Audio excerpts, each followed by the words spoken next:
problem statement. Let's say that the average lifetime of a bulb from a manufacturer is 5 years. Let's say this is given to you. Now, if you go and buy a bulb from this manufacturer, what is the chance, what is the probability that this bulb is going to last between 6 to 9 years, or that is going to last exactly 5 years?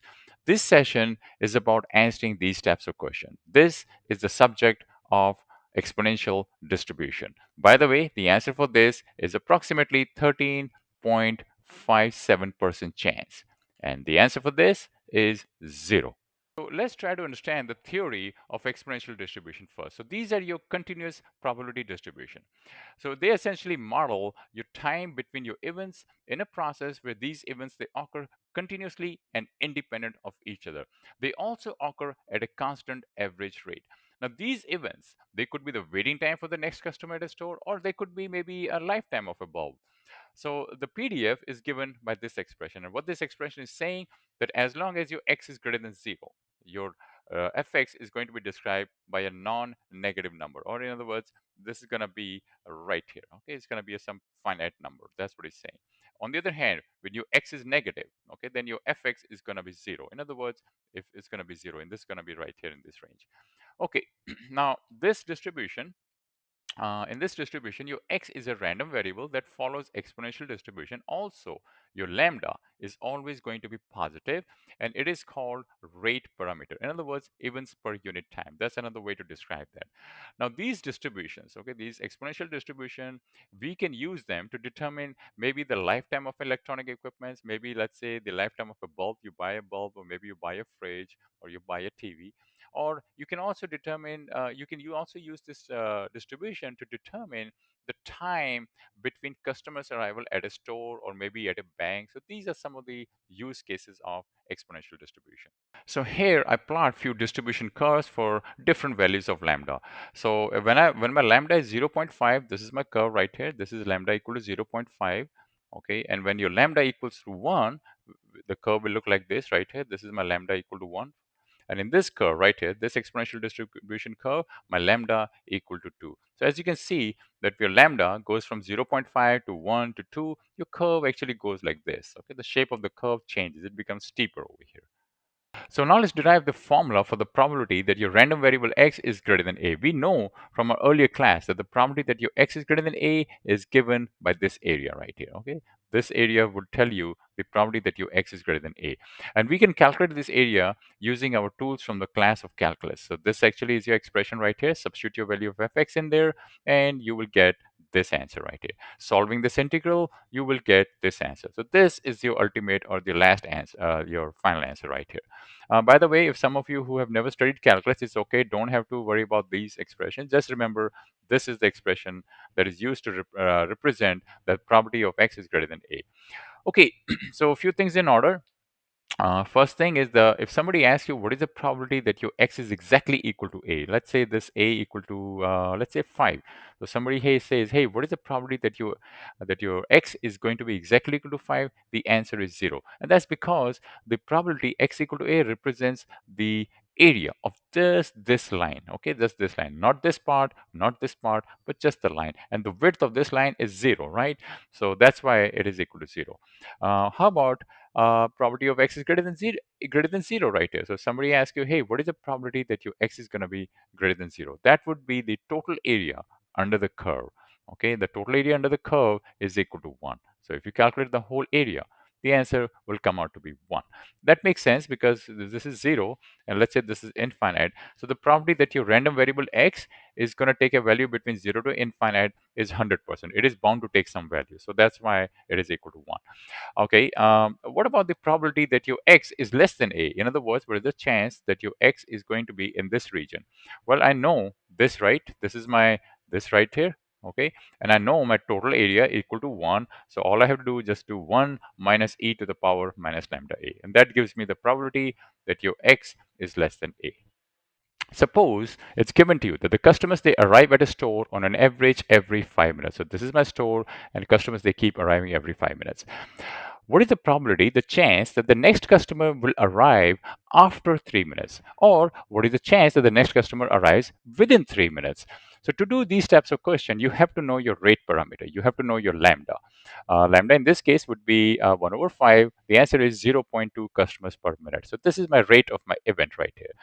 So the probability that your next customer arrives after 3 minutes would be given by the area towards the right hand side of my a equal to 3. Okay, with this area right here. This area would be the probability that your customer arrives after 3 minutes. So substitute your value of lambda. I know my lambda. I know my a value. Okay, substituting your values a and lambda, you come out to be answer comes out to be 0.5488. In other words, 54.88% chance that your customer is going to be arriving after 3 minutes. Now, what is the probability that your next customer arrives within 3 minutes? So in this case, your question changed a little bit different. Now it's asking you that if this is my 3, okay, what is the chance that the customer is going to be arriving anywhere between 0 to 3 minutes? Well, in this case, the answer would be represented or given by this area right here, area under this curve. And we can calculate this area very easily. We have already done this calculation, right? This area came out to be 0.5488. We know this answer, and we know the total area. Total area under the curve is 1. So this area would be 1 minus 0.5488, and the answer comes out to be 0.4512.